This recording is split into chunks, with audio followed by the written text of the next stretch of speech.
E aí, pessoal, tudo bem? Vamos dar continuidade aqui ao nosso curso sobre bases da cirurgia cardiovascular. Lembrando que eu estou falando da parte clínica, especificamente sobre complicações cardíacas clínicas no pós-cirúrgico, no paciente que está lá na UTI, se recuperando da sua cirurgia cardíaca. Então, a gente falou na primeira aula sobre insuficiência cardíaca no pós-operatório, e agora a gente vai falar de complicações elétricas, né, que é o paciente que tem arritmia, tá bem? Então, para quem não me conhece ainda, meu nome é Anderson Cardoso, sou cardiologista nos Estados Unidos, formado pelo Hospital Johns Hopkins. Atualmente trabalho em Harvard, onde faço uma residência aqui em cardioimagem, tá bem? Então, os objetivos dessa aula é para a gente aprender as taquiarritmias mais comuns no pós-operatório, já que o tema do curso é esse. Então, a gente vai aprender nessa aula aqui especificamente sobre taquiarritmias e vamos ver quem precisa do desfibrilador a longo prazo, tá bem? Lembrando que a gente pode dividir todas as doenças cardíacas. Quer fazer um diagnóstico diferencial rápido cardíaco? Pensa em músculo, no miocárdio, tem algum problema no músculo aqui, está insuficiente. Pensa em um problema valvar, um problema elétrico, problema nas coronárias e um problema no pericárdio, tá bem?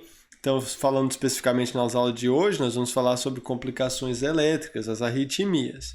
Lembrando também que as complicações pós-cirurgia cardíaca, elas podem ser cirúrgicas, né? O paciente com tamponamento, o paciente que está sangrando dentro do tórax, o paciente que o cirurgião fez lá uma anastomose e depois ela ficou incompleta e o paciente está sangrando na anastomose ou uma estenose da anastomose. Então, tudo isso aqui, disfunção de válvula, né? Operou a válvula mitral lá e não ficou muito bom, entendeu? Então, isso aí são complicações cirúrgicas, tem que pedir o cirurgião para resolver, ou a cirurgiã.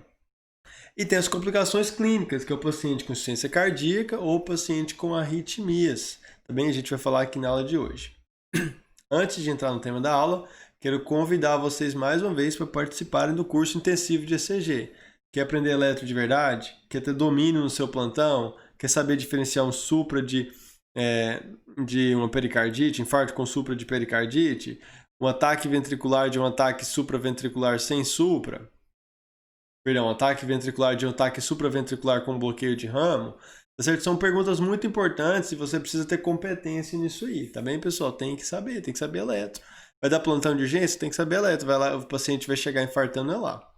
E você não vai aprender isso na faculdade, ninguém te ensina isso de forma completa. Tem aulas teóricas às vezes até boas, mas se não tem aula prática, o conteúdo é completo, fica sem ver muitos temas. Então, pensando nisso, eu criei o intensivo de ECG, curso completo, pessoal, desde o mais básico até tópicos avançados. Assim, já tive alunos desde o começo da faculdade, segundo, terceiro ano, até residentes de cardiologia fizeram o curso. Todo mundo aprende, todo mundo gosta do curso, deixa boas revisões, quer fazer de novo. Tem um residente de cardiologia que fez já 2 vezes o curso, que gostou tanto, quis fazer de novo.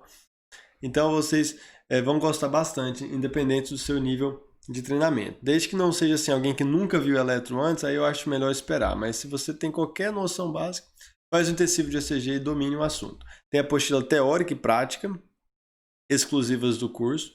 E essa é a apostila do curso passado, do quarto intensivo, e eu até mesmo agora na hora que eu estou gravando isso aqui, acabei de revisar a apostila, mandando para impressão de mais de 150 inscritos já no primeiro lote do curso, que já acabou a inscrição.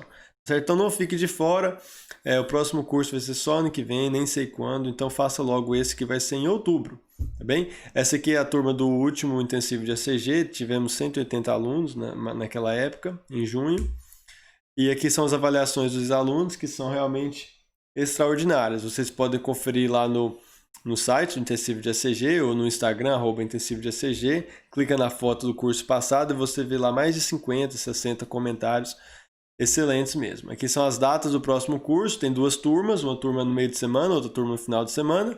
Você escolhe a que for melhor para você e pode também assistir parte das aulas em cada turma, tá bem? 25 horas de aula de curso, apostila teórica e prática inclusa, são impressas e enviadas para o seu endereço, porque é muito importante você ver o eletro, medir, ver o intervalo, ver se tem supra, ver se não tem supra, tá bem? E tem também aulas teóricas, práticas para todos aqueles temas que eu mostrei. Todo tema tem aula teórica e aula prática, aula teórica e aula prática, de tal forma que a gente discute mais de 250, em torno de 270 eletros durante o curso.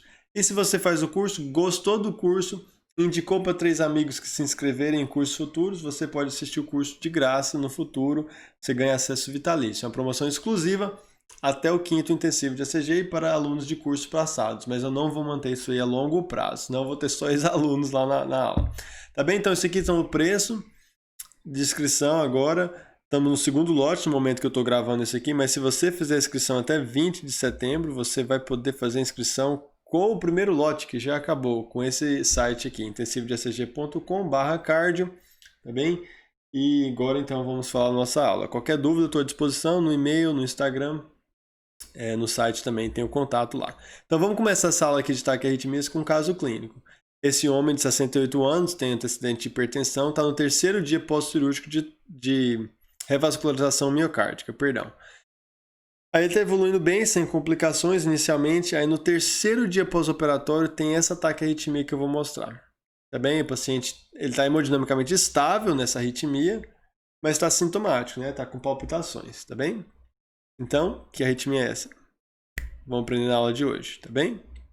Então, arritmias no pós-operatório é o seguinte, tem BRAD e tem TAC. Nós vamos falar de taquiarritmias agora. Os fatores de risco são idade avançada, paciente que já tem doença estrutural, já infartou antes, já tem insuficiência cardíaca. É um paciente que tem uma cicatriz no ventrículo que propicia esse paciente a ter arritmias, tá bem?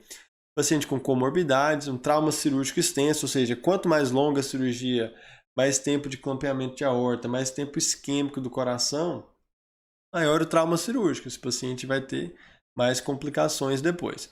O estresse hemodinâmico da cirurgia é importante, tá certo? Sangramento, teve que transfundir, tudo isso aí aumenta o risco de arritmias. Hipoxemia, drogas e alteração de eletrólitos, muito importante. Também paciente hipocalêmico, tá certo? Com alterações de potássio e cálcio principalmente, e magnésio um pouco, arritmias. Então a gente vai falar de taquiarritmias e tem 2 grandes grupos de taquiarritmias no pós-operatório desses pacientes de cirurgia cardíaca, a fibrilação atrial e a taquicardia ventricular. Nós vamos falar das duas. Então, a fibrilação atrial é muito comum no pós-operatório. Um das pedidos de parecer mais comuns que eu recebia na cardiologia quando era residente era o paciente está no pós-operatório, 3º dia, está com FA.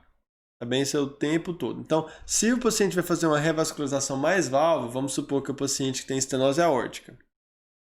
Aí vai fazer cirurgia de troca de válvula aórtica. Mas aí ele também tem uma lesão na descendente anterior. Então aí o cirurgião ou a cirurgiã vai fazer uma troca de válvula aórtica e vai fazer a anastomose da mamária lá na descendente anterior. Essa cirurgia combinada de revascularização coronária mais válvula tem uma incidência de FA no pós-operatório altíssima, tá bem? Porque é uma cirurgia longa, muito trauma, inflamação muito grande e tal. E ela geralmente acontece no 2º ou 3º dia pós-operatório, tá bem? Uma característica da FA nesses pacientes é que ela geralmente dura pouco, tá certo? Não é uma FA persistente, é uma FA geralmente paroxística. A grande maioria desses pacientes que fazem FA no pós-operatório, eles têm resolução espontânea e voltam para ritmo sinusal dentro de um período relativamente curto, menos de 24 horas, tá bem? Então isso é importante entender no manejo desses pacientes.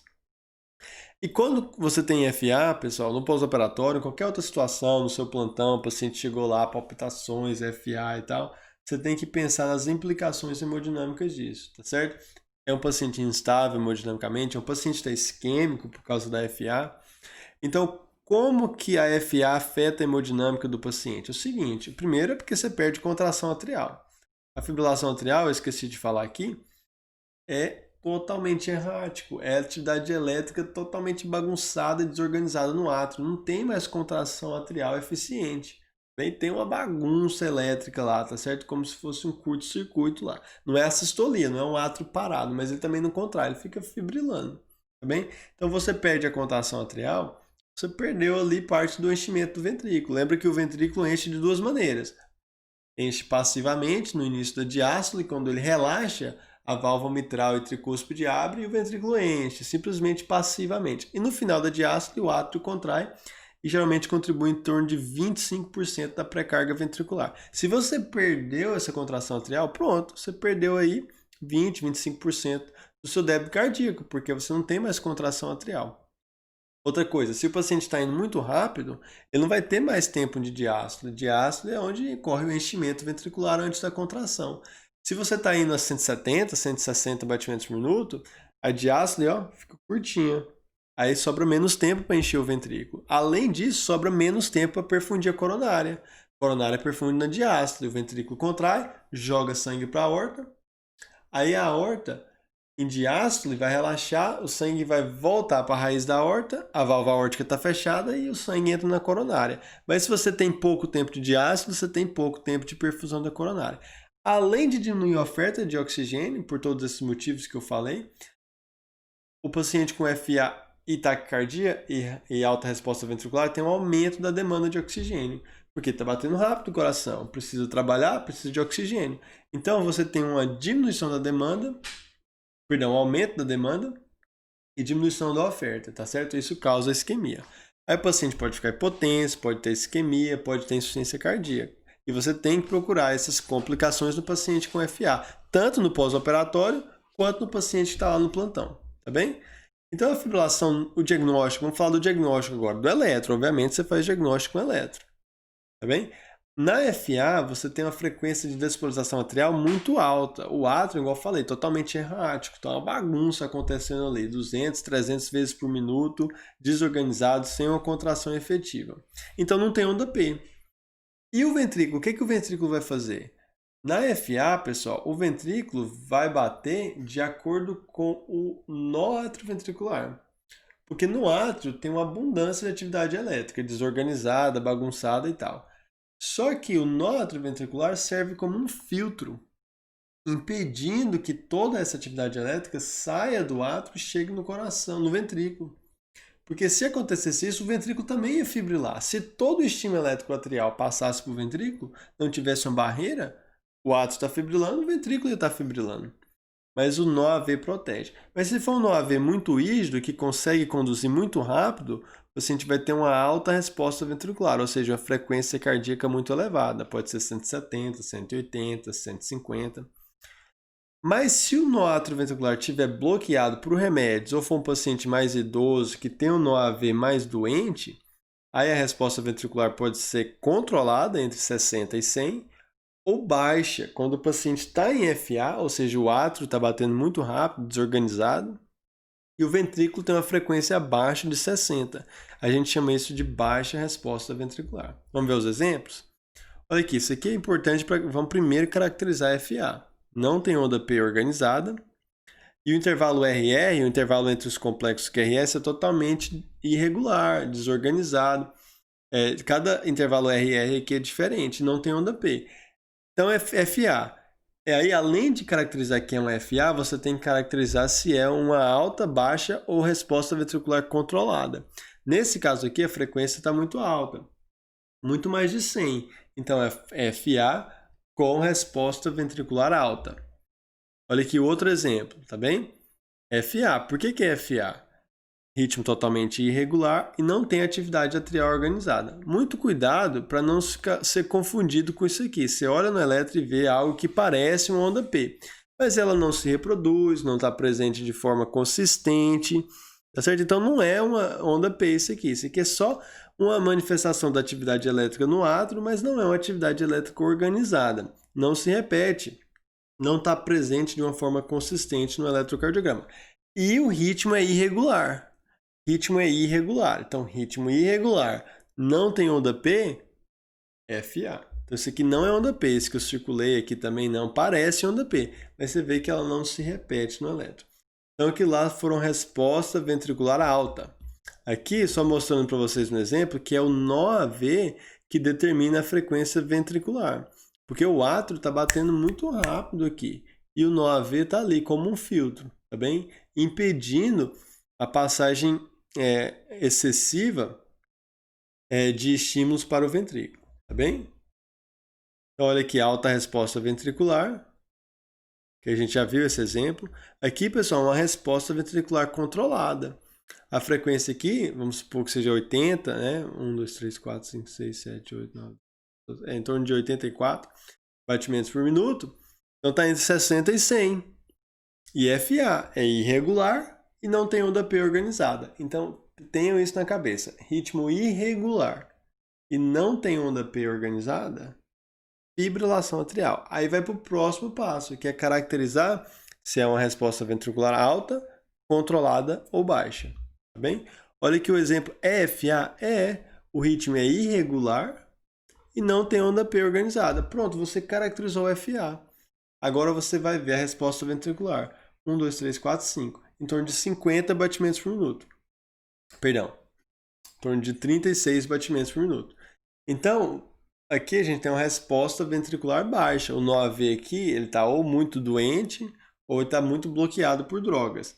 E aí não está conduzindo. O átrio pode estar indo a 300 batimentos por minuto. O ventrículo só vai conduzir de forma lenta o nó AV. Então, a resposta ventricular, a frequência ventricular está baixa nesse caso aqui. Bem?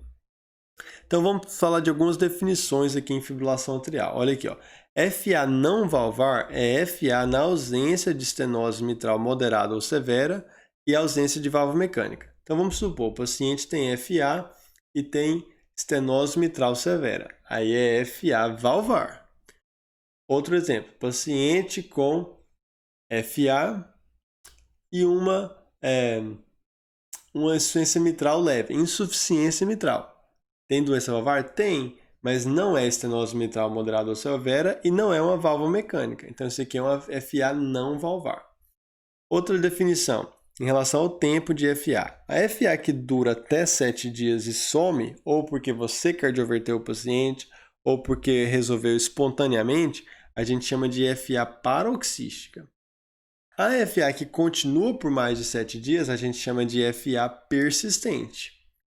E a FA que ela dura indefinidamente, ou seja, esse paciente aqui a gente tentou fazer cardioversão, tentou manter o ritmo e não dá conta mais, não tem condição. Esse paciente vai ficar em FA o resto da vida dele ou dela.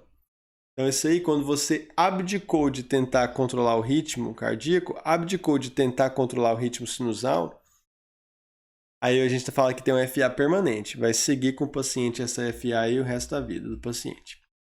Vamos falar do manejo agora, né? Manejo de FA é o seguinte, tem que pensar em 3 coisas em todos os pacientes. Anticoagulação, controle da frequência e controle do ritmo. Vamos falar primeiro de anticoagulação.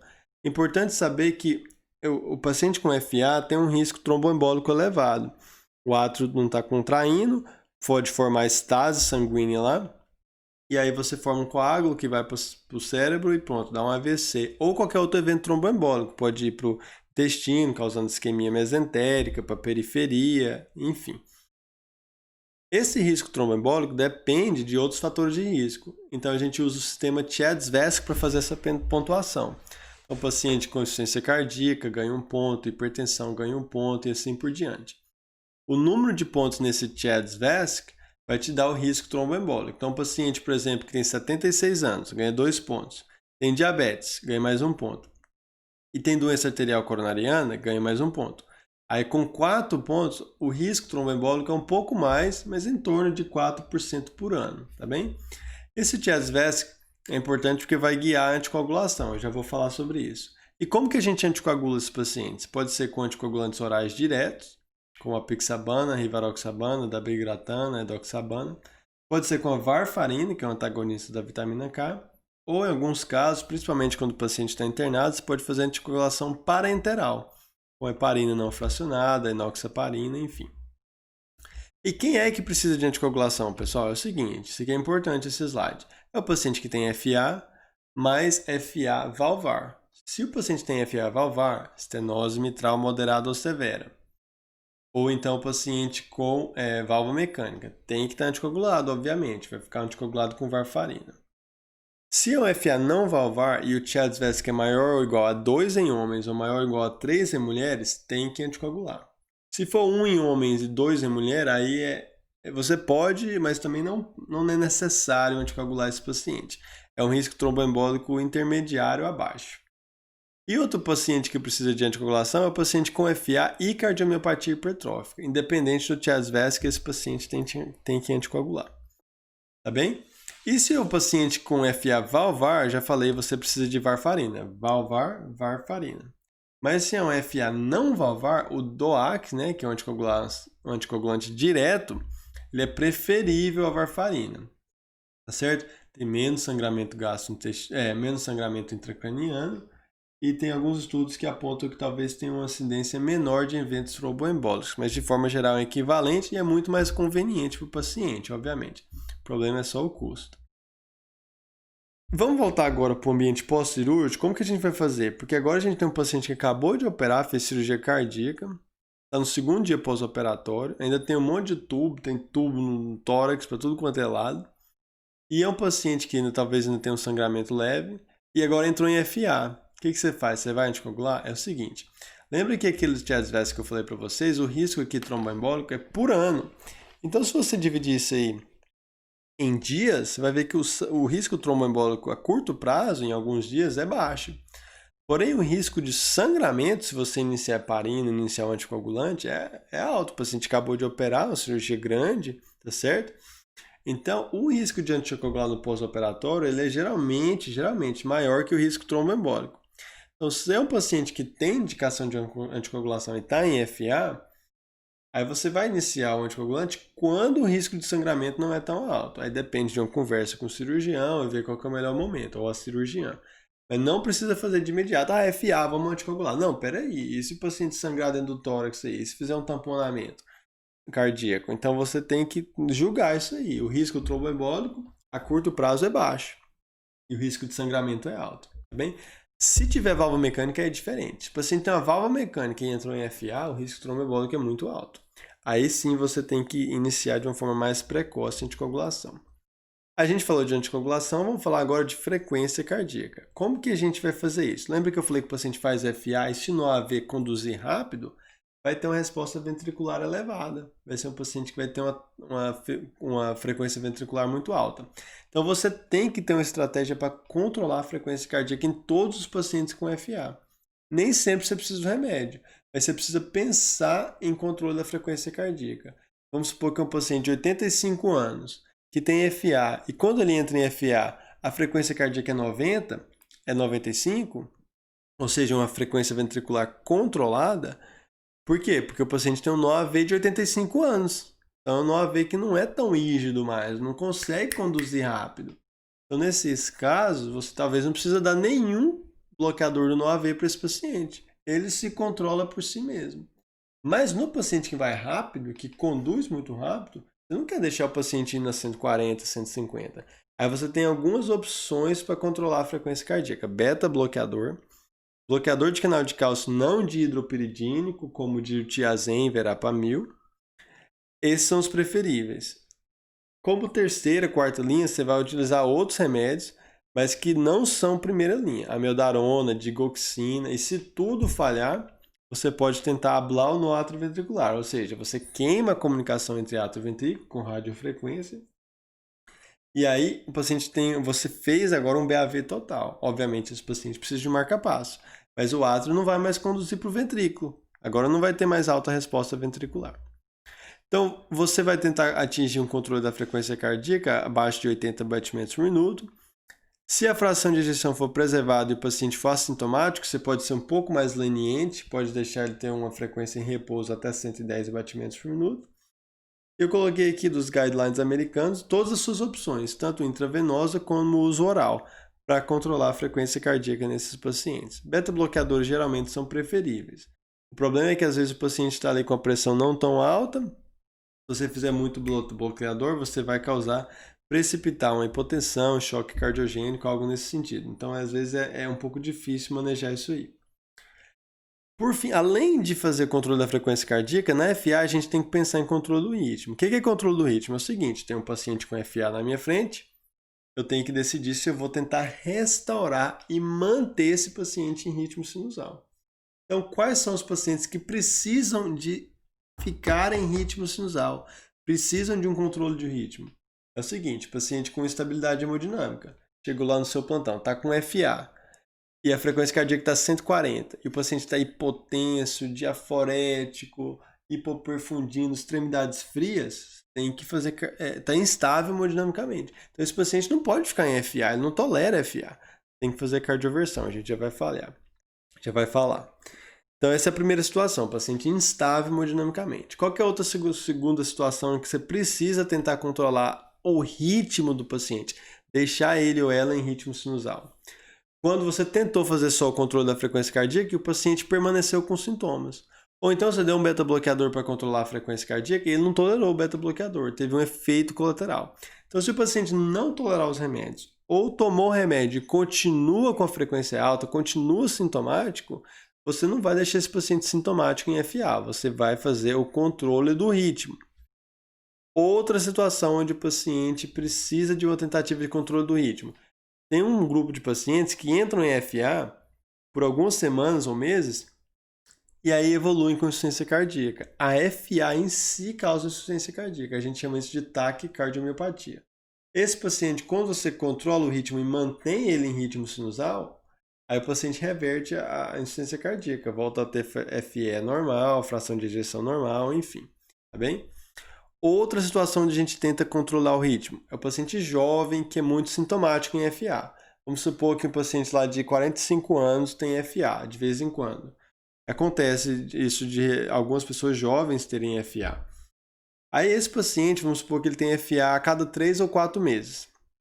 Não é tão frequente, mas toda vez que tem FA, se sente miserável. Muito sintomático, tem que ir no pronto-socorro, tem que fazer cardioversão, aquela novela. Esse paciente é o paciente que você vai tentar manter ele em ritmo sinusal. Dá um remédio para ele, um antiarrítmico, para tentar manter o ritmo sinusal. Aí você vai fazer um controle do ritmo. E qual que é a preferência do paciente? Se o paciente não gosta de estar em FA, não se sente bem, muito sintomático, você pode fazer controle do ritmo. E quando a gente vai falar em controle do ritmo, a gente tem que fazer duas coisas. A gente tem que pensar em restaurar o ritmo sinusal no paciente que está em FA agora, e a gente tem que pensar em manter o ritmo sinusal depois. Então, para restaurar o ritmo sinusal, a gente tem duas opções. A gente faz a cardioversão elétrica ou farmacológica. A cardioversão elétrica, você põe as pás anteroposterior, ou seja, você põe um na parte anterior e outro na parte posterior, interescapular, e você dá um choque de alta energia para FA, em torno de 200 joules. Tá bem? A cardioversão também pode ser farmacológica, com alguns remédios que são antiarrítmicos, como flecainida, propafenona, dofetilida, ou a própria amiodarona. Esses remédios, a acetamiodarona, que pode ser usado assim por um público mais amplo, esses outros remédios eles têm efeitos colaterais muito específicos, uma janela terapêutica muito estreita, ou seja, a diferença entre toxicidade e estar subterapêutico é muito pequena, então devem ser utilizados por cardiologistas apenas, ou pelo menos guiado por um cardiologista ou uma cardiologista. Então vamos decidir que a gente vai fazer controle do ritmo para esse paciente. Por quê? Por qualquer um desses motivos que eu já listei. E ele está em FA agora. Como que a gente vai fazer essa cardioversão? É o seguinte, antes de cardioverter, a gente tem que assegurar que não tem um trombo no átrio esquerdo ou no apêndice atrial esquerdo. Porque se tiver um trombo lá, você faz uma cardioversão e agora esse átrio volta a contrair, ele vai contrair trombo para o cérebro. É isso que esse átrio vai fazer. Então, para excluir a presença desse trombo, a gente tem algumas opções. A gente pode olhar diretamente com ultrassom. Hoje em dia a gente pode fazer tomografia também, angio-TC. Você olha no apêndice atrial esquerdo com ultrassom ou tomografia e assegura-se, olha, aqui não tem trombo, tá tranquilo, pode fazer sua cardioversão aí que você não vai causar um AVC nesse paciente. A outra opção é o paciente que você não faz ultrassom, não olha diretamente lá, mas você sabe que é um paciente que está tomando anticoagulação ininterrupta por 3 ou mais semanas. Então é um paciente que você pode fazer a cardioversão, porque se ele está tomando anticoagulação por 3 semanas, ininterrupto, não esqueceu nenhuma dose, não tem um trombo no átrio esquerdo. E a outra situação é o paciente que tem FA de início imediato nas últimas 48 horas. O paciente estava em casa assistindo televisão e de repente começou a ter palpitações e FA, foi no pronto-socorro, falou, doutor, estava bem pra caramba, e aí de repente tem 3 horas que começou a me sentir mal desse jeito. Quando o paciente dá uma história dessa, clássica, você pode confiar no paciente e faz a cardioversão, porque não deu tempo de formar um trombo no átrio esquerdo. Então você exclui a presença de um trombo no átrio esquerdo, aí você inicia a anticoagulação, porque no momento da cardioversão o paciente precisa estar anticoagulado, faz a cardioversão e mantém a anticoagulação por 4 semanas, porque vai demorar esse átrio voltar a ter uma contratilidade normal. Então você, após a cardioversão, também tem que manter a anticoagulação, 4 semanas no mínimo. E depois dessas 4 semanas, aí você vai se guiar pelos aqueles fatores que eu falei. É valvar ou não é, tem diabetes elevado ou não, tem cardiomiopatia hipertrófica, são pacientes que precisam de anticoagulação. Aí depois que você fez a cardioversão, ou seja, o paciente estava em FA, você pôs ele ou ela em ritmo sinusal, agora você tem que manter esse ritmo sinusal, senão o paciente volta para FA. Como que você faz? Isso aqui é muito importante. O paciente ter hábitos saudáveis, de estilo de vida, atividade física, dieta, tudo muito importante. Manter o peso, controlar comorbidades como apneia do sono e hipertensão, muito importante. Evitar álcool em excesso. E além de fazer todas essas medidas de estilo de vida, tem duas opções. A gente pode fazer só isso, né? Só essas medidas de estilo de vida, ou pode fazer alguma estratégia adicional para manter o ritmo cardíaco sinusal, que seriam drogas antiarrítmicas, aquelas mesmas que eu falei anteriormente, ou fazer ablação de FA. Na ablação de FA, o eletrofisiologista entra aqui com catéter pela veia femoral, leva esses catéteres interatrial, pelo septo interatrial até o átrio esquerdo e faz isolamento das veias pulmonares, que é de onde surgem os focos iniciais de FA. Uau, fizemos aí uma tour gigantesco aí por FA, um tema longo, né? Eu sei que eu falo um pouco rápido, mas a vantagem da aula gravada é essa, que vocês podem pausar, ouvir devagar, ouvir de novo. Então, acho que, espero que tenha dado para entender aí. Vou aproveitar para pedir o feedback de vocês, tá bem? No final do slide tem meu contato. Manda um feedback da aula que vocês se gostaram, se não gostaram, o que tem que melhorar, se foi bom, se não foi. Eu agradeço todo tipo de feedback. O que é negativo também é muito importante. Me fala como eu posso melhorar, se você não está entendendo a aula. Enfim, se achou muito rápido, fala para mim lá no e-mail que eu agradeceria muito. Nós vamos falar aqui das TAC ventriculares agora, pessoal. TAC ventricular tem 3 tipos diferentes. Ventricular monomórfica, ventricular polimórfica e a fibrilação ventricular. Então vamos falar de fibrilação ventricular primeiro. Fibrilação ventricular, igual a gente viu no átrio. O átrio estava fibrilando, agora é o ventrículo. Então é um ritmo de parada. Do mesmo jeito que o átrio não contrai organizado na FA, o ventrículo não contrai organizado na FV. E se o ventrículo não está contraindo, não tem débito cardíaco. O paciente está parado, não tem fluxo sanguíneo para o corpo. Tá bem?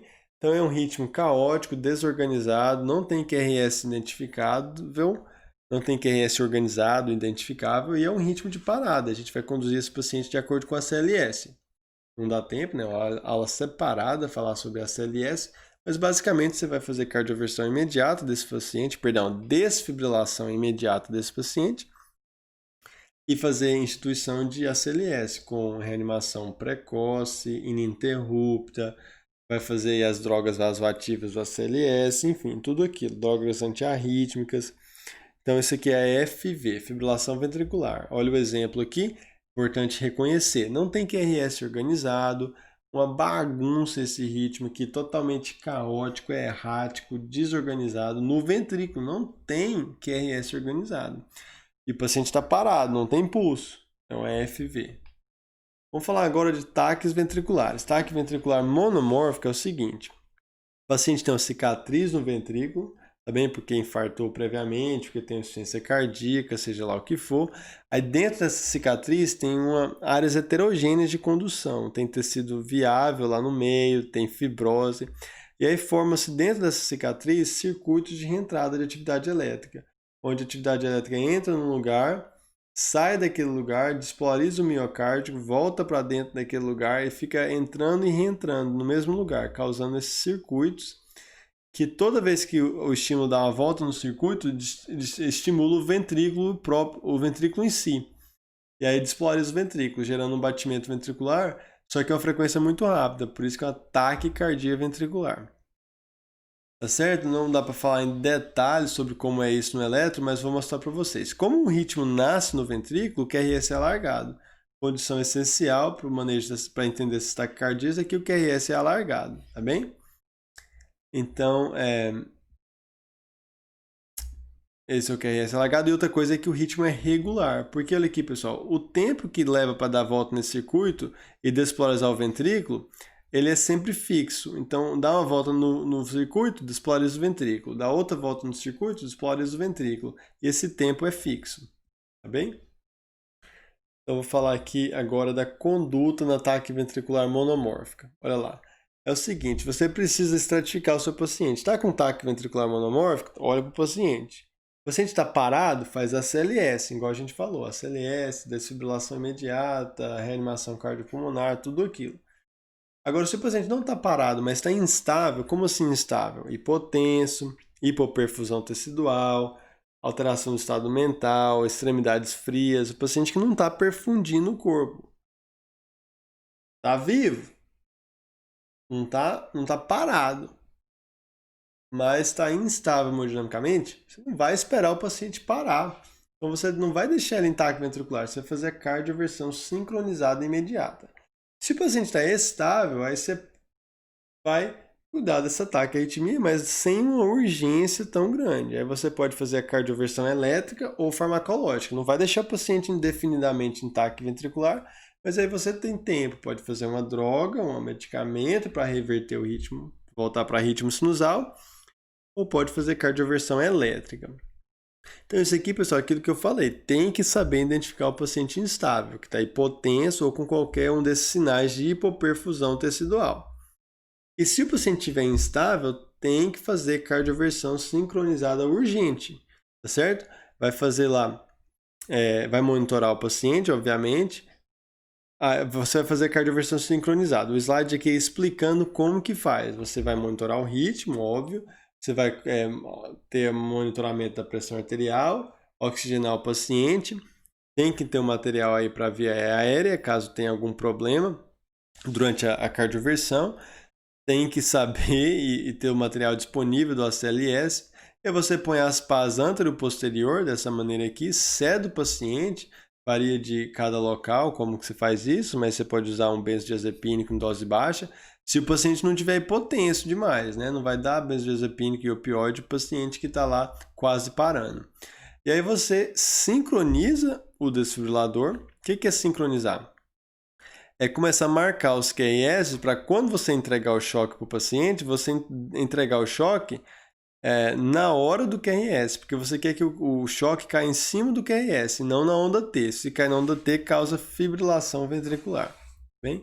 Então você faz a cardioversão elétrica ou farmacológica. A cardioversão elétrica é essa aqui que a gente falou, sincronizada, tá certo? Você sabe que está sincronizada porque tem essas setinhas em cima do QRS. Ou se for fazer farmacológica, pode usar miodarona, procainamida ou lidocaína. Miodarona geralmente é a mais utilizada nessas doses aqui. Tá certo? E o paciente que teve taque ventricular, pessoal, no pós-operatório, ele pode ter em casa da próxima vez, tá certo? Quando ele vai de alta. Ele pode ter na rua e ter morte súbita. Então, nesse caso, esses pacientes, a gente tem que colocar um desfibrilador implantável. Você manda o paciente com esse desfibrilador para casa, tá bem? Porque para evitar a morte súbita nesse paciente arrítmica por taquiarritmia. Só que é importante isso aqui, você tem que excluir uma causa reversível para taquiarritmia. Vamos supor que é um paciente que está isquêmico, tá certo? Está tendo isquemia lá de parede anterior e fez um ataque ventricular, uma fibrilação ventricular. Ora, você não vai mandar esse paciente depois para casa com desfibrilador, você vai reverter o que levou o paciente a ter uma ataque ventricular ou fibrilação ventricular. No caso do meu exemplo, foi o que mesmo? Foi um infarto, tá bem? Isquemia, tá bem? Então você revasculariza o paciente e aí você tem uma causa reversível para a arritmia, você não precisa pôr o desfibrilador. Mas se o paciente não tem uma causa reversível, aí você põe o desfibrilador, tá certo? O que conta como uma causa reversível? Geralmente é isquemia, tá certo? Ou infarto agudo, dentro das primeiras 24 a 48 horas, e algumas outras situações raras, como via acessória, enfim. Mas o paciente, vamos supor, está no pós-operatório. Terceiro dia, está evoluindo mal, está em insuficiência cardíaca, não está indo bem. Aí ele faz um ataque ventricular. É um paciente que, se você não achar nenhuma causa reversível, esse paciente, antes de ir para casa, precisa de um desfibrilador implantável depois, tá bem? Mais para frente na hospitalização. Depois que reverter todo esse quadro agudo, tirar o paciente da UTI, aí você põe o desfibrilador para o paciente ir para casa, porque senão ele vai ter ataque ventricular em casa e vai morrer. Então, para a gente fechar essa aula aqui, FA é muito comum no pós-operatório. A gente viu que algumas cirurgias chegam a mais de 50%. O manejo no FA no pós-operatório é o seguinte, sempre avalia a hemodinâmica. Está instável, está isquêmico, está com insuficiência cardíaca por causa da FA. Se o paciente estiver instável, você vai fazer cardioversão do paciente na FA. é uma das indicações de controle do ritmo. Sempre na FA a gente vai corrigir causas precipitantes. Vamos tentar controlar a frequência cardíaca. Em situações específicas que eu mencionei, controle do ritmo. E muito cuidado com a anticoagulação plena nesses pacientes, porque eles são no pós-operatório imediato e pode ter um sangramento. A gente viu em TAC ventricular que a conduta, quando o paciente está instável hemodinamicamente, é fazer cardioversão elétrica imediata. E a gente faz o desfibrilador para esses pacientes que têm um ataque ventricular e você não acha uma causa reversível.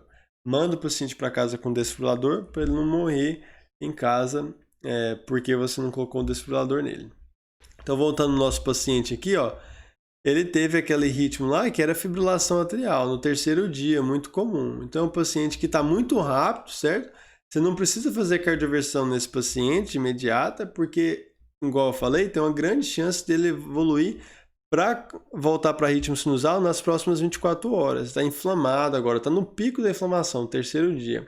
À medida que isso melhora, o paciente pode por si mesmo voltar para ritmo sinusal. Então não tem por que fazer cardioversão imediata. Não está instável o paciente, está estável, certo? Um pouco sintomático, mas não tem que cardioverter. Anticoagulação, cuidado, né? Está no terceiro dia pós-operatório, conversa com o cirurgião ou cirurgiã e vê se pode começar. Às vezes o risco de sangramento ainda é alto, então espera, não tem emergência para iniciar a anticoagulação. Mas beta-bloqueador, se o paciente não tiver hipotenso, seria uma boa ideia, porque você precisa diminuir a frequência cardíaca desse paciente. E você pode, nesses casos seletos, usar a amiodarona também, tanto para diminuir a frequência, como para tentar acelerar o retorno do ritmo sinusal. Pessoal, isso que eu queria compartilhar com vocês. Mais uma vez eu peço feedback de vocês, mandem se tá ruim, mandem se tá bom.